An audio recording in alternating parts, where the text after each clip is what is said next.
नमस्ते दोस्तों, मुंशी प्रेमचंद की कहानी स्वामिनी। शिवदास ने भंडारे की कुंजी अपनी बहू राम प्यारी के सामने फेंक कर अपनी बूढ़ी आंखों में आंसू भरकर कहा, बहू, आज से गृहस्थी की देखभाल तुम्हारे ऊपर है। मेरा सुख भगवान से नहीं देखा गया, नहीं तो क्या जवान बेटा को यूं ही छीन लेते। उसका काम करने वाला तो कोई चाहिए। एक हल तोड़ दूं तो गुजारा न होगा। मेरे ही कुकर्म से भगवान का ये कोप आया है और मैं ही अपने माथे पर उसे लूँगा। बिरजू का हाल अब मैं ही संभालूँगा। अब घर की देखभाल करने वाला, धरनी उठाने वाला तुम्हारे सिवा दूसरा कौन है। रो मत बेटा, भगवान की जो इच्छा थी वो हुआ और जो इच्छा होगी वो होगा। हमारा तुम्हारा क्या बस है। मेरे जीते जी तुम्हें कोई टेढ़ी आंख से देख भी न सकेगा। तुम किसी बात का सोच मत किया करो। बिरजू गया तो अभी बैठा ही हुआ हूँ। राम प्यारी और राम दुलारी दो सगी बहनें थी। दोनों का विवाह मथुरा और बिरजू दो सगे भाइयों से हुआ। दोनों बहनें नैहर की तरह ससुराल में भी प्रेम और आनंद से रहने लगी। शिवदास को पेंशन मिली। दिन भर द्वार पर गपशप करते, भरा पूरा परिवार देखकर प्रसन्न होते और अधिकतर धर्म चर्चा में लगे रहते थे। लेकिन देवगत से बड़ा लड़का बिरजू बीमार पड़ा और आज उसे मरे हुए 15 दिन बीत गए। आज क्रियाक्रम से फुर्सत मिली और शिवदास ने सच्चे कर्म वीर की भांत फिर जीवन संग्राम के लिए कमर कस ली। मन में उसे चाहे कितना ही दुख हुआ हो, उसे किसी ने रोते नहीं देखा। आज अपनी बहू को देखकर एक क्षण के लिए उसकी आंखें सजल हो गई, लेकिन उसके मन को संभाला और रुद्ध कंठ से उसे दिलासा देने लगा। कदाचित उसने सोचा था कि घर की स्वामिनी बनकर विधवा के आंसू पुछ जाएंगे। कम से कम उसे इतना कठिन परिश्रम न करना पड़ेगा। इसलिए उसने भंडारे की कुंजी बहू के सामने फेंक दी थी। वैधव्य की व्यथा को स्वामित्व के गर्भ से दबा देना चाहता था। राम प्यारी ने पुलकित कंठ से कहा, ये कैसे हो सकता है दादा कि तुम मेहनत मजदूरी करो और मैं मालकिन बनकर बैठूं। काम धंधे में लगी रहूंगी तो मन बदला रहेगा। बैठे बैठे तो रोने के सिवा और कुछ न होगा। शिवदास ने समझाया, बेटा, देवगति में तो किसी का बस नहीं। रोने धोने से हलकानी के सिवा और क्या हाथ आएगा। घर में भी तो 20 काम है। कोई साधु संत आ जाए, कोई पहुना ही आ पहुँचे तो उनके सेवा सत्कार के लिए किसी को घर पर रहना ही पड़ेगा।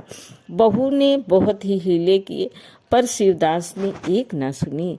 शिवदास के बाहर चले जाने पर राम प्यारी ने कुंजी उठाई तो उसे मन में अपूर्व गौरव और उत्तरदायित्व का अनुभव हुआ। जरा देर के लिए पति वियोग का दुख उसे भूल गया। उसकी छोटी बहन और देवर दोनों काम करने गए हुए थे। शिवदास बाहर गया था। घर बिल्कुल खाली था। इस वक्त वो निश्चित होकर भंडारे को खोल सकती है। उसमें क्या क्या सामान है, क्या क्या विभूति है, ये देखने के लिए उसका मन ललायत हो उठा। इस घर में वो कभी ना आई थी। जब कभी किसी को कुछ देना था या किसी के से कुछ लेना होता था, तभी शिवदास आकर इस कोठरी को खोला करता था। फिर उसे बंद कर कर वो ताली अपने कमर में रख लेता था। राम प्यारी कभी कभी द्वार की दरारों से भीतर झांकती थी, पर अंधेरे में कुछ न दिखाई देता था। सारे घर के लिए ये कोठरी तिलिस्म या रहस्य था, जिसके विषय में भांति भांति की कल्पनाएं होती रहती थी। आज राम प्यारी को रहस्य खोलकर देखने का अवसर मिल गया। उसने बाहर का द्वार बंद कर दिया कि कोई उसे भंडारा खोलते न देख ले, नहीं तो सोचेगा बेजरूरत उसने क्यों खोला। तब आकर कांपते हुए हाथों से ताला खोला। उसकी छाती धड़क रही थी कि कोई द्वार न खटखटाने लगे। अंदर पांव रखा तो उसे कुछ उसी प्रकार का था जिससे वही तीव्र आनंद हुआ जो उसे अपने गहने कपड़े की पिटारी खोलने में होता था। मटकों में गुड़, शक्कर, गेहूं, जौ आदि चीजें रखी हुई थी। एक किनारे बड़े बड़े बर्तन धरे थे जो शादी ब्याह के अवसर पर निकाले जाते थे या मांगे दिए जाते थे। एक आले पर माल गुजारी की रसीदें और लेन देन के पुर्जे बंधे हुए रखे थे। कोठरी में एक विभूत सी छाई थी, मानो लक्ष्मी अज्ञात रूप से विराज रही हो। इस विभूत की छाया में राम प्यारी आधे घंटे तक बैठी अपनी आत्मा को तृप्त करती रही। प्रति क्षण उसके हृदय पर ममत्व का नशा सा छाया जा रहा था। जब वो उस कोठरी से निकली तो उसके मन के संस्कार बदल गए थे, मानो किसी ने उस पर मंत्र डाल दिया हो। उसी समय द्वार पर किसी ने आवाज दी। उसने तुरंत भंडारे का द्वार बंद किया और जाकर सादर दरवाजा खोला। देखा तो पड़ोसन की झुनिया खड़ी है और 1 रुपया उधार मांग रही है। राम प्यारी ने रुखाई से कहा, अभी तो 1 पैसा घर में नहीं है जीजी, क्रियाक्रम में सब खर्च हो गया। झुनिया चकरा गई। चौधरी के घर में इस समय 1 रुपया नहीं है, ये विश्वास करने की बात न थी। जिसके यहाँ सैकड़ों का लेन देन है वो सब कुछ क्रियाक्रम में नहीं खर्च कर सकता। अगर शिवदास ने बहाना किया होता तो उसे आश्चर्य न होता। प्यारी तो अपने सरल स्वभाव के लिए गांव में मशहूर थी। अवसर शिवदास की आंखें बचाकर पड़ोसियों को इच्छित वस्तुएं दे दिया करती थी। अभी कल ही उसने जानकी को 1 सेर भर दूध दिया, यहाँ तक कि अपने गहने तक मांगे दे देती थी। कृपाण शिवदास के घर में ऐसी सखराज बहू का आना गांव वाले अपने सौभाग्य की बात समझते थे। झुनिया ने चकित होकर कहा, ऐसा न कहो जीजी, बड़े गाढ़े में पढ़कर आई हूँ। नहीं, तुम जानती हो मेरी आदत ऐसी नहीं है। बाकी 1 रुपया देना है। पैदा द्वार पर खड़ा बक झक कर रहा है, रुपया दे दो तो किसी तरह ये विपत्ति टले। मैं आज के 8वें दिन आकर दे जाऊंगी। गांव में और कौन घर है जहां मांगने जाऊं। प्यारी टस से मस न हुई। उसके जाते ही प्यारी सांझ के लिए रसोई पानी का इंतजाम करने लगी। पहले दाल चावल बीनना अपार लगता था और रसोई में जाना तो सूली पर चढ़ने से कम न था। कुछ देर बहनों में झाँव झाँव होती है, तब शिवदास आकर कहते हैं, क्या आज रसोई न बनेगी?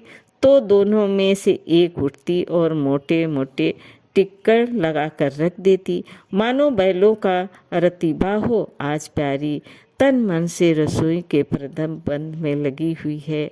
अब वो घर की स्वामिनी है। तब उसने बाहर निकलकर देखा, कितना कूड़ा करकट पड़ा हुआ है। बुढ़ऊ दिन भर मक्खी मारा करते हैं, इतना भी नहीं होता है कि जरा झाड़ू ही लगा दें। अब क्या इतना भी न होगा? द्वार चिकना होना चाहिए कि देखकर आदमी का मन प्रसन्न हो जाए, ये नहीं उबकाई आने लगे। अभी कह दूं तो तिनक उठें। अच्छा, मुन्नी नाद से अलग क्यों खड़ी है? उसने मुन्नी के पास जाकर नाद में झांका, दुर्गंध आ रही थी। ठीक है, मालूम होता है महीनों से पानी ही नहीं बदला गया। इस तरह तो गाय रह चुकी, अपना पेट भर लिया, छुट्टी हुई, और किसी से क्या मतलब। हाँ, दूध सबको अच्छा लगता है। दादा द्वार पे बैठे चिलम पी रहे हैं, मगर इतना नहीं होता है कि 4 घड़ा पानी नाद में डाल दे।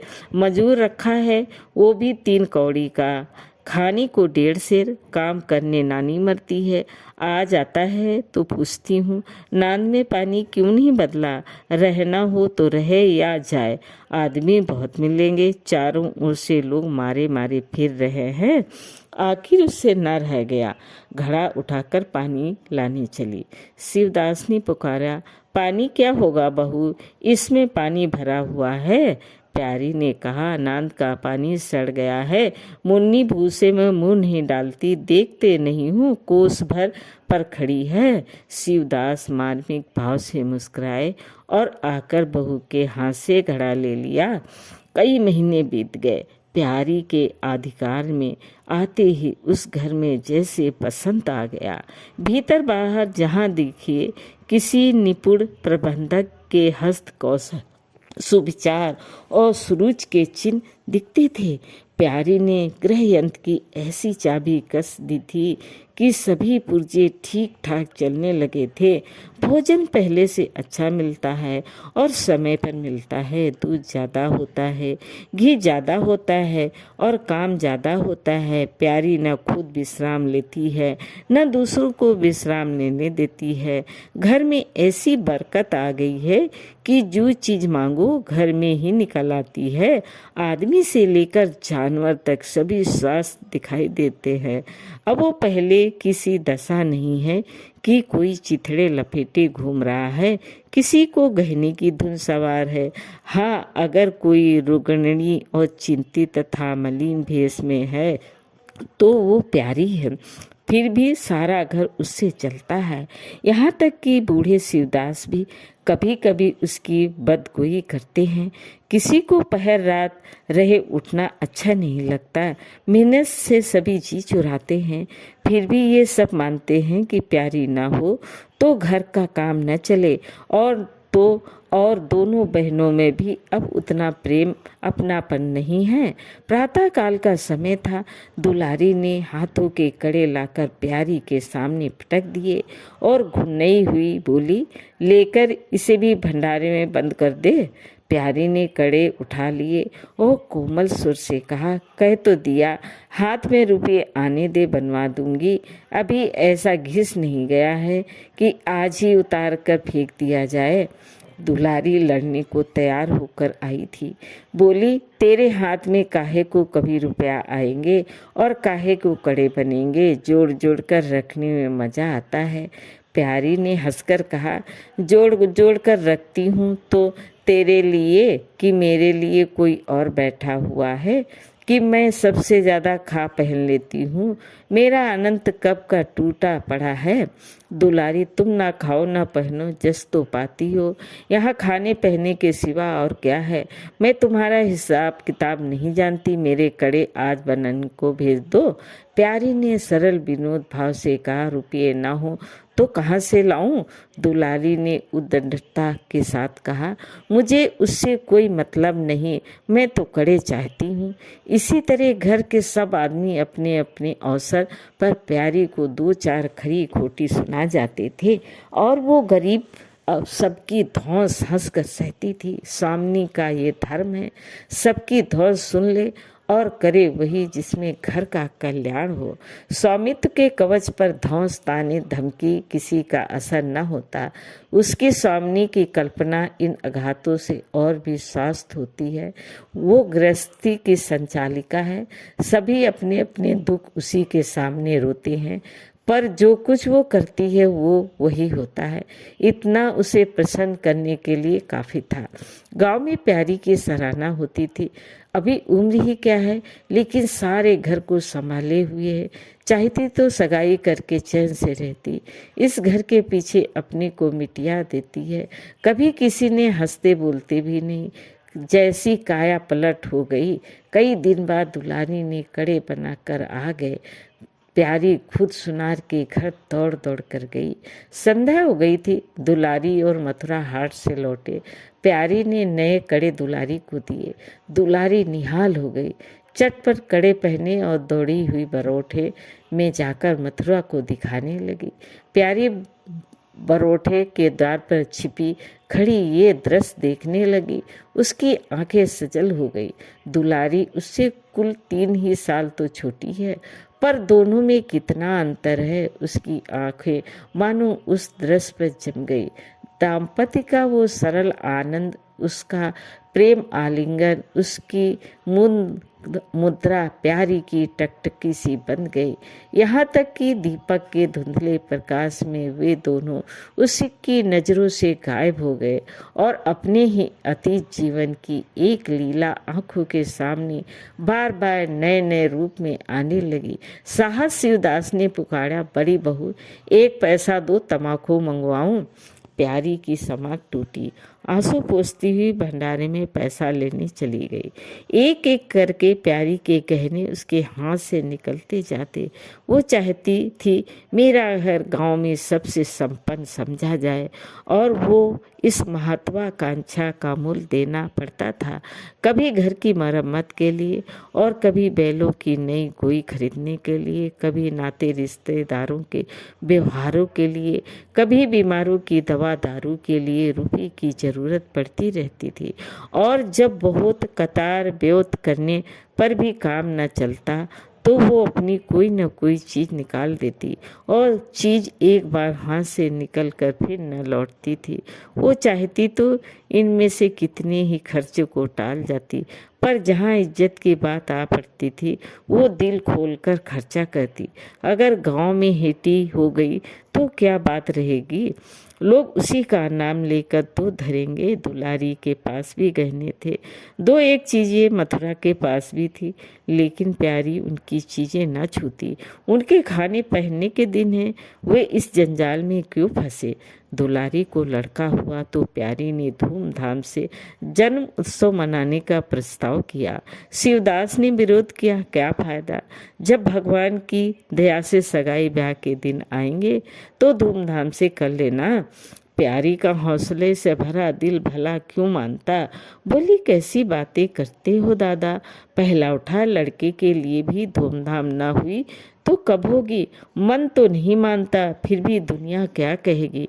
नाम बड़े दर्शन थोड़े, मैं तुमसे कुछ नहीं मांगती, अपना सारा सरजाम कर लूँगी, गहनों के माथे जाएगी और क्या। शिवदास ने चिंतित होकर कहा, इस तरह एक दिन धागा भी न बचेगा। इतना समझाया, बेटा, भाई भौजाई किसी के नहीं होते, अपने पास 2 चीज़ें रहेंगी तो सब मुंह जोहेंगे, नहीं कोई सीधे बात भी न करेगा। प्यारी ने ऐसा मुंह बनाया मानो ये ऐसी बूढ़ी बातें बहुत सुन चुकी है और बोली, जो अपने हैं वो भी न पूछे तो भी अपने ही रहते हैं। मेरा धर्म मेरा साथ है, उनका धर्म उनके साथ है, मर जाऊंगी तो क्या छाती पर लाद के ले जाऊंगी। धूमधाम से जन्म उत्सव मनाया गया। 12वीं के दिन सारी बिरादरी का भोज हुआ, लोग खा पी कर चले गए। प्यारी दिन भर की थकी मांदी आंगन में एक टाट का टुकड़ा बिछाकर कमर सीधी करने लगी, आंखें झपक गई। मथुरा उसी वक्त घर में आया। नवजात पुत्र को देखने के लिए उसका चित्त व्याकुल हो रहा था।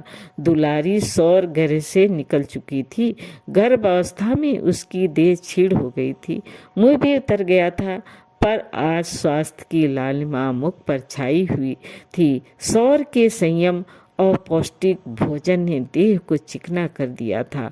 मथुरा उसे आंगन में देखते ही समीप आ गया और एक प्यारी की ओर ताककर उसने निद्रमग्न होने का निश्चय करके अपने शिशु को गोद में ले लिया और उसका मुंह चूमने लगा। आहट पाकर प्यारी की आंखें खुल गई, पर उसने नींद का बहाना किया और अधखुली आंखों से ये आनंद कीड़ा देखने लगी। माता और पिता दोनों बारी बारी से बालक को चूमते, गले लगाते और उसके मुख को निहारते। कितना स्वर्णमय आनंद था। प्यारी की त्रसित लालिसा एक क्षण के लिए स्वामिनी को भूल गई। जैसे लगाम से मुख वृद्ध बोझ से लदा हुआ हाँकने वाले के चाबुक से पीड़ित दौड़ते दौड़ते बेदम तुरंग हिनहिनाने की आवाज़ सुनकर कनौतियाँ खड़ी कर लेता है और परिस्थितियों को भूलकर एक जब दबी हुई हिनहिनाहट से उसका जवाब देता है। कुछ वही दशा प्यारी की हुई। उसका मातृत्व पिंजरे में बंद मूक निस्तेज पड़ा था।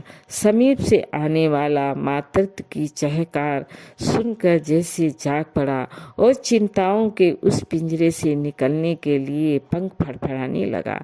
मथुरा ने कहा, ये मेरा लड़का है। दुलारी ने बालक को गोद में चिपटाकर कहा, हाँ क्यों नहीं, तुम्ही ने तो 9 महीने पेट में रखा है।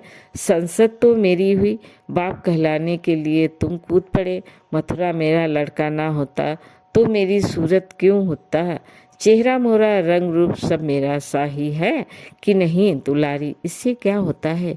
बीज बनिए के घर से आता है, खेत किसान का होता है, उपज बनिए की नहीं होती, किसान की होती है। मथुरा, बातों में तुमसे कोई न जीतेगा। मेरा लड़का बड़ा हो जाएगा तो मैं द्वार पर बैठकर मजे से हुक्का पिया करूँगा। दुलारी, मेरा लड़का पढ़ेगा लिखेगा, कोई बड़ा हुद्दा पाएगा, तुम्हारी तरह दिन रात बैल के पीछे न चलेगा। मालकिन से कहना कल एक पालना बनवा दे। मथुरा, अब बहुत सवेरे न उठा करना और छाती फाड़कर काम भी न करना। दुलारी, ये महारानी जीने देगी? मथुरा, मुझे तो बेचारी पर दया आती है। उसकी कौन बैठा हुआ है, हम ही लोगों के लिए मरती है। भैया होते तो अब तक 2-3 बच्चों की माँ हो गई होती। प्यारी के कंठ में आंसुओं का ऐसा बेग उठा कि उसे रोकने में सारी देह कांप उठी।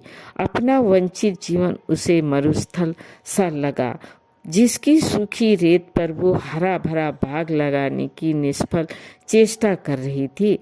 कुछ दिनों के बाद शिवदास भी मर गया। उधर दुलारी के 2 बच्चे और हुए।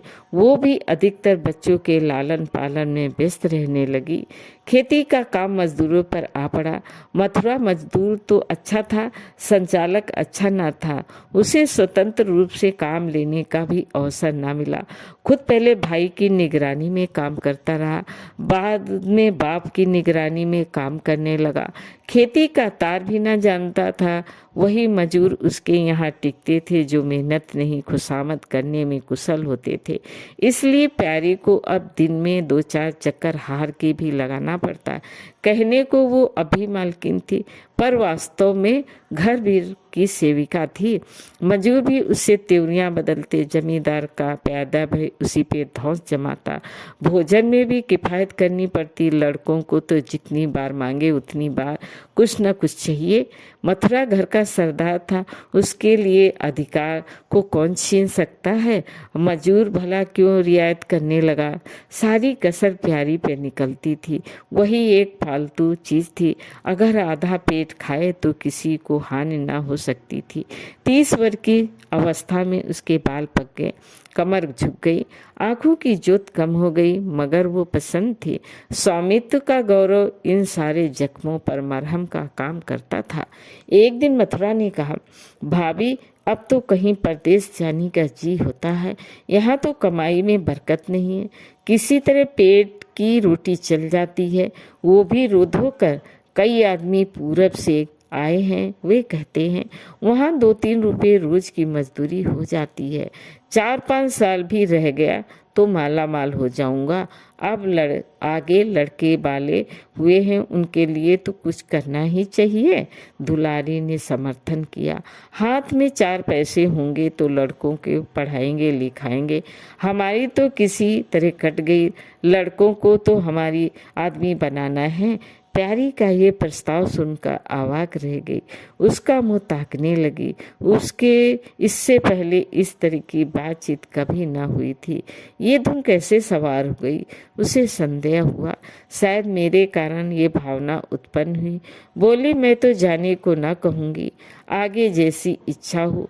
लड़कों का पढ़ने लिखने के लिए यहाँ भी तो मदरसा है। फिर क्या नित्य यही दिन बने रहेंगे? 2-3 साल में खेती भी बन गई तो सब कुछ हो जाएगा। मथुरा, इतने दिन खेती करते रहे हो गए हैं, अब तक तो ना बनी, तो अब क्या बन जाएगी? इस तरह एक दिन चल देंगे, मन की मन में रह जाएगी।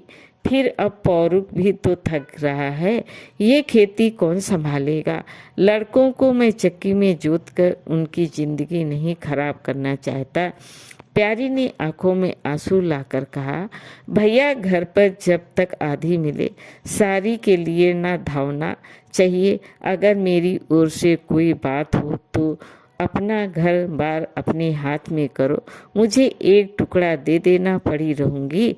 मथुरा अधकंठ होकर बोला, भाभी ये तुम क्या कहती हो? तुम्हारे ही संभाले ये घर अब तक चला है, नहीं रस्ताल में चला जाता। इस गृहस्थी के पीछे तुमने अपने को मिट्टी में ला दिया, हमारी अपनी देह घुल डाल। मैं अंधा नहीं हूँ, सब कुछ समझता हूँ। हम लोगों को जानने दो, भगवान ने चाहा तो घर फिर संभल जाएगा। तुम्हारे लिए हम बार बार खर्चा वर्चा भेजते रहेंगे। प्यारी ने कहा, जो ऐसा ही है तो तुम चले जाओ, बाल बच्चों को कहाँ कहाँ बांधे फिरोगे? दुलारी बोली, ये कैसे हो सकता है बहन? यहाँ देहात में लड़के क्या पढ़े लिखेंगे? बच्चों के बिना इनका भी जीना वहाँ लगेगा, दौड़ दौड़ कर घर आएंगे, सारी कमाई रेल खा जाएगी। परदेश में अकेले जितना खर्चा होगा उतने में तो सारा घर आराम से रहेगा। प्यारी बोली, तो मैं ही यहाँ रहकर क्या करूँगी? मुझे भी लेते चलो। दुलारी उसे साथ ले चलने को तैयार न थी। कुछ दिन जीवन का आनंद उठाना चाहती थी। अगर प्रदेश में भी ये बंधन रहा तो फिर जाने से फायदा ही क्या? बोली, बहन तुम चलती तो क्या बात थी, लेकिन फिर यहाँ का कारोबार तो चौपट हो जाएगा। तुम तो कुछ न कुछ देखभाल करती ही रहोगी। प्रस्थान की तिथि के एक दिन पहले ही राम प्यारी ने रात भर जगकर हलवा और पूड़ी पकाई। जब से इस घर में आई कभी एक दिन के लिए अकेले रहने का अवसर नहीं आया। दोनों बहनें सदा साथ रहीं। आज उस भयंकर अवसर को सामने आते देखकर प्यारी का दिल बैठा जाता था। वो देखती थी मथुरा प्रसन्न है, बाल वृद्ध यात्रा के आनंद में खाना पीना तक भूले हुए हैं, तो उसके जी में आता वो भी इसी भांत निद्वंत रहे, मोह और ममता को पैरों से कुचल डाले। किंतु वो ममता जिस खाद्य तल को खा खा कर फैली थी, उसे अपने सामने से हटाए जाते देख क्षुब्ध होने से न रुकती थी। दुलारी तो इस तरह निश्चित होकर बैठी थी मानो कोई मेला देखने जा रही है। नई नई चीजें को देखने, नई दुनिया में चढ़ने की उत्सुकता ने उसे क्रिया शून्य सा कर दिया था। प्यारी के सिरे सारे प्रबंध का भार था। धोबी के घर से सब कपड़े आए हैं या नहीं, कौन कौन से बर्तन आएंगे जाएंगे, सफर खर्च के लिए कितना रुपए की जरूरत होगी। एक बच्चे को खांसी आ रही थी, दूसरों को कई दिन से दस्त आ रहे थे। उन दोनों की औषधियों को पीसना कूटना आदि सैकड़ों ही काम व्यस्त किए हुए थे। लग कौरी न होकर भी वो बच्चों के लालन पोषण में दुलारी से कुशल थी। देखो बच्चों को बहुत मारना पीटना मत, मारने से बच्चे जिद्दी या बेहया हो जाते हैं। बच्चों के साथ आदमी को बच्चा बन जाना पड़ता है। जो तुम चाहो कि हम आराम से पड़े रहे और बच्चे चुपचाप बैठे रहे, हाथ पर ना हिलाएं, तो ये ना हो सकता। बच्चे तो स्वभाव के चंचल होते हैं, उन्हें किसी न किसी काम में फंसाए रखो। धेले का खिलौना हजार घुड़कियों से बढ़कर होता है। दुलारी इन उपदेशों को इस तरह बेमन होकर सुनती थी मानो कोई सनककार बक रहा हो। विदाई का दिन प्यारी के लिए प्रतीक्षा का दिन था। उसके जी में आता था कहीं चली जाए जिसमें वो दृश्य न देखना पड़े। हाँ, घड़ी भर में ये घर सूना हो जाएगा। वो दिन भर घर में अकेली पड़ी रहेगी, किससे हंसेगी बोलेगी, ये सोचकर उसका हृदय कांप जाता था। जो जो समय निकट आता उसकी वृत्तियाँ शिथिल होती जाती थी। वो कोई काम करते करते जैसे खो जाती थी और अल्पालक नेत्रों से किसी वस्तु को ताकने लगती थी। कभी अवसर पाकर एकांत में जाकर थोड़ा सा रो आती थी। मन को समझा रही थी, ये लोग अपने होते तो क्या इस तरह चले जाते? ये तो मानने का नाता है, किसी पर कोई जबरदस्ती नहीं है। दूसरों के लिए कितना ही मरो तो भी अपने नहीं होते। पानी तेल में कितना ही मिले फिर भी अलग ही रहेगा। बच्चे नए नए कुर्ते पहने नाव बने घूम रहे थे। प्यारी उन्हें प्यार के लिए गोद लेना चाहती तो रोने का समूह बनाकर छुड़ा कर भाग जाते। वो क्या जानती थी कि ऐसे अवसर पर बहुधा अपने बच्चे भी निठुर हो जाते हैं। 10 बजते बजते द्वार पर बैलगाड़ी आ गई। लड़के पहले ही उस पर जा बैठे। गांव के कितनी स्त्री पुरुष मिलने आए। प्यारे को इस समय उनका आना बुरा लग रहा था। वो दुलारी से थोड़ी देर एकांत गले मिलकर रोना चाहती थी। मथुरा से हाथ मिलाकर जोड़कर कहना चाहती थी, मेरी खोज खबर लेते रहना, तुम्हारे सिवा मेरा संसार में कौन है। लेकिन इस भंभर में उसको इन बातों का मौका न मिला। मथुरा और दुलारी दोनों गाड़ी में जा बैठे। प्यारी द्वार पर रोती खड़ी रह गई। वो इतनी विह्वल थी कि गांव के बाहर तक पहुंचने की भी उसे सुध न रही। कई दिनों तक प्यारी मूर्छित सी पड़ी रही। न घर से निकली, न चूल्हा जलाया, न हाथ मुंह धोया। उसका हलवाहा जोखो बार बार आकर कहता, मालकिन उठो, मुंह हाथ धो, कुछ खाओ पियो, कब तक इस तरह पड़ी रहोगी। इस तरह की तसल्ली गांव की और स्त्रियां भी देती थी, पर उनकी तसल्ली में एक प्रकार की ईर्ष्या का भाव छिपा हुआ जान पड़ता था। जोखो के स्वर में सच्ची सहानुभूति झलकती थी। जोखो कामचोर, बातूनी, नशेबाज था। प्यारी उसे बार बार डांटती रहती। एक बार उसे निकाल भी चुकी थी, पर मथुरा के आग्रह से फिर रख लिया था। आज भी जोखू की सहानुभूति बातें सुनकर प्यारी झुल्लाती, ये काम करने क्यों नहीं जाता, यहाँ मेरे पीछे क्यों पड़ा हुआ है। मगर उसे झिड़क देने को जी ना चाहता था। उसे उस समय सहानुभूति की भूख थी। फल कांटेदार वृक्ष से भी मिले तो क्या उन्हें छोड़ दिया जाता है। धीरे धीरे छोप का वेग कम हुआ। जीवन के व्यापार होने लगे। अब खेती का सारा भार प्यारी पर था। लोगों ने सलाह दी, एक हल तोड़ दो और खेतों को उठा दो, पर प्यारी का गर्व यूं ढोल बजाकर अपनी पराजय स्वीकार न करना था। सारे काम पूर्ववत चलने लगे। उधर मथुरा के चिट्ठी पत्री न भेजने से उसके अभिमान को और भी उत्तेजना मिली। वो समझता है मैं उसके आश्रय बैठी हूँ। उसकी चिट्ठी पत्री भेजने से मुझे निधि न मिल जाती। उसे अगर मेरी चिंता नहीं है तो मैं कब उसकी परवाह करती हूँ। घर में तो अब विशेष काम न रहा नहीं। प्यारी सारे दिन खेती बाड़ी के काम में लगी रहती। खरबूजे बोए थे, वो खूब फले और खूब बिके। पहले सारा दूध घर में खर्च हो जाता था, अब बिकने लगा। प्यारी की मनोवृत्तियां में भी एक विचित्र परिवर्तन आ गया। वो अब साफ कपड़े पहनती, मांग चोटी की ओर से भी उतनी उदासीन न थी। आभूषणों में भी रुचि। रुपए हाथ में आते ही उसने अपनी गिरवी गहने छुड़ाए और भोजन भी संयम से करने लगी। सागर पहले खेत को सींचकर खुद खाली हो जाता था, अब निकासी की नालियां बंद हो गई थी। सागर में पानी जमा होने लगा और उसमें हल्की हल्की लहरें भी थी। खिले हुए कमल भी थे। एक दिन जोखू हार से लौटा तो अंधेरा हो गया था। प्यारी ने पूछा, अब तक वहाँ क्या करता रहा? जोखू ने कहा, 4 कैरियां बची थी, मैंने सोचा 10 मोट और खींच दूं, कल का झंझट कौन रखे। जोखू अब कुछ दिनों से काम में मन लगाने लगा था। जब तक मालिक उसके सिर पर सवार रहते थे वो हीले बहाने करता था। अब सब कुछ उसके हाथ में था। प्यारी सारे दिन हार में थोड़ी ही रह सकती थी, इसलिए अब उसमें जिम्मेदारी आ गई थी। प्यारी ने लोटे का पानी रखते हुए कहा, अच्छा हाथ मुंह धो लो, आदमी जान रखकर काम करता है, हाय हाय करने से कुछ नहीं होता है।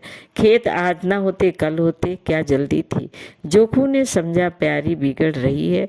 उसने तो अपनी समझ में कारगुजारी की थी और समझा था तारीफ होगी, यहाँ आलोचना हुई। चिढ़कर बोला, मालकिन दाहिने बाएं दोनों ओर चलती हो, जो बात नहीं समझती हो उसमें क्यों कूदती हो। कल के लिए तो उचवा के खेत बड़े सूख रहे हैं, आज बड़ी मुश्किल से कुआं खाली हुआ था, सवेरे में पहुंचता तो कोई और आकर न छेक लेता, फिर अठवारे तक राह देखनी पड़ती, तब तक तो सारी ऊक विदा हो जाती। प्यारी उसकी सरलता पर हंस कर बोली, अरे मैं तो तुझे कुछ ना कहे थोड़ी रही हूँ पागल, मैं तो कहती हूँ जान रखकर काम कर, कहीं बीमार पड़ गया तो लेने के देने पड़ जाएंगे। जोखू कौन बीमार पड़ जाएगा, मैं 20 साल में कभी सिर तक तो दुखा नहीं, आगे की नहीं जानता, कहो रात भर काम करता रहूं। प्यारी मैं क्या जानूं, तुम ही अंतर दिन बैठे रहते थे और पूछा जाता था तो कहते थे जुर्रा आ गया था, पेट में दर्द था। जोखू झेपता हुआ बोला, वो बातें जब थी जब मालिक लोग चाहते थे कि इसे पीस डालें, अब तो जानता हूँ मेरे ही माथे है, मैं ना करूँगा तो सब चौपट हो जाएगा। प्यारी में क्या देखभाल नहीं करती, जोखू तुम बहुत करोगी तो 2 बेर चली जाओगी, सारे दिन तुम वहाँ बैठी नहीं रह सकती। प्यारी को उसके निष्पट व्यवहार ने मुक्त कर दिया। बोली, तो इतनी रात गए चूल्हा जलाओगे, कोई सगाई क्यों नहीं कर लेते। जोखू ने मुँह धोते हुए कहा, तुम भी खूब कहती हो, मालकिन अपने पेट भर को तो होता नहीं, सगाई कर लूं, 1.25 सेर खाता हूँ, 1 जून पूरा 1.25 सेर, दोनों जून के लिए 2 सेर चाहिए। प्यारी, अच्छा आ तेरी रसोई में खाओ, देखूं कितना खाते हो। जोखू ने पुलकित होकर कहा, नहीं मालकिन, तुम बनाते बनाते थक जाओगी, हाँ आधा आधा सेर के 2 रोटला बनाकर खिला दो तो खा लो, मैं तो यहाँ रहता यही करता हूँ, बस आटा साना 2 लिट्ट बनाता हूँ और उपले पर सेक लेता हूँ, कभी मट्ठे से, कभी नमक से, कभी प्याज से खा लेता हूँ और आकर पड़ा रहता हूँ। प्यारी, तुम्हें आज फुलके खिलाऊंगी। जोखू, तब तो सारी रात खाते ही बीत जाएगी। प्यारी, बको मत, चटपट आकर बैठ जाओ। जोखू, जरा बैलों को सानी पानी देते जाऊं तो बैठूं। जोखू और प्यारी में ठनी थी।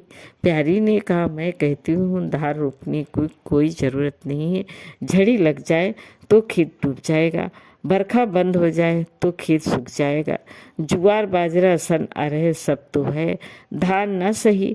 जोखू ने अपने विशाल कंधे पर फाड़वा रखते हुए कहा, जब सबका होगा तो मेरा भी होगा, सबका डूबे जाएगा तो मेरा भी डूब जाएगा, मैं क्यों किसी से पीछे रहूं। बाबा के जमाने में 5 बीघे से कम नहीं रोपा जाता था, बिरजू भैया ने उसमें 1-2 बीघे और बढ़ा दिए, मथुरा ने भी थोड़ा बहुत हर साल रोपा, तो मैं क्या सबसे गया बीता हूँ, मैं 5 बीघे से कम न लगाऊंगा।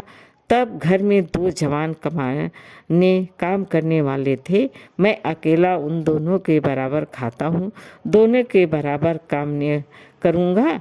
चल झूठा कहीं का, कहते थे 2 सेर खाता हूँ, 4 सेर खाता हूँ, आधा सेर में ही रह गए। एक दिन तौलो तब मालूम होगा, तौला है बड़े खाने वाले, मैं कह देती हूँ धान ना रोपो, मजूर मिलेंगे नहीं, अकेले हलकान होना पड़ेगा, तुम्हारी बला से मैं ही हलकान हूँगा ना, ये दिन किस का दिन काम आएगी। प्यारी ने उसके कंधे पर से फावड़ा लिया और बोली, तुम पहर रात से पहर रात तक ताल में रहोगे, अकेले मेरा जी उभेगा। जोखू को उभने का अनुभव न था, कोई काम न हो तो आदमी पड़ा कर सो रहे, जी क्यों उभे। बोला, जी उभे तो सो जाना, मैं घर रहूँगा तब तो और जी उभेगा। मैं खाली बैठता हूँ तो बार बार खाने की सूझती है। बातों में देर हो रही है और बादल घिर आते हैं। प्यारी ने कहा, अच्छा कल से चले जाना, आज बैठो। जोखू ने मानो बंधन में पड़कर कहा, अच्छा बैठ गया, कहो क्या कहती हो। प्यारी ने विनोद करते हुए पूछा, क्या कहना है, मैं तुमसे पूछती हूँ, अपनी सगाई क्यों नहीं कर लेते, अकेले मरती हूँ तब 1 से 2 हो जाऊंगी। जोखू शर्माता हुआ बोला, तुमने फिर वही बेबात की बात छेड़ दी। मालकिन किससे सगाई कर लूं, यहाँ ऐसी मेहरिया लेकर क्या करूँगा जो गहनों के लिए मेरी जान खाती रहे। प्यारी, ये तो तुमने बड़ी कड़ी शर्त लगाई, ऐसी औरत कहाँ मिलेगी जो गहने भी न चाहे। जो कि ये मैं थोड़ी ही कहता हूँ कि वो गहने न चाहे, हाँ मेरी जान ना खाए। तुमने तो कभी गहने के लिए हट न किया, बल्कि अपने सारे गहने दूसरे के ऊपर लगा दिए। प्यारी के कपोलों पर हल्का सा रंग आ गया। बोली, अच्छा और क्या चाहते हो। जोखू, मैं कहने लगूं तो बिगड़ जाओगी। प्यारी की आंखों में लज्जा की एक रेखा नजर आई। बोली, बिगड़ने की बात कहोगे तो जरूर बिगड़ूंगी। जोखू, तो मैं न कहूँगा। प्यारी ने उसे पीछे की ओर ठेलते हुए कहा, कहोगे कैसे नहीं, मैं कहलवा कर छोड़ूंगी। जोखू, मैं चाहता हूँ कि वो तुम्हारी तरह हो, ऐसी गंभीर हो, ऐसी ही बातचीत में चतुर हो, ऐसी ही अच्छा पकाती हो, ऐसी ही किफ़ायत हो, ऐसी ही हंसमुख हो। बस ऐसी औरत मिलेगी तो करूँगा, नहीं इसी तरह पड़ा रहूँगा। प्यारी की मुख लज्जा से अरक्त हो गया। उसने पीछे हटकर कहा, तुम बड़े नटखट हो। हंसी हंसी में सब कुछ कह दिया। दोस्तों, कहानी कैसी लगी लाइक करें, सब्सक्राइब करें। धन्यवाद।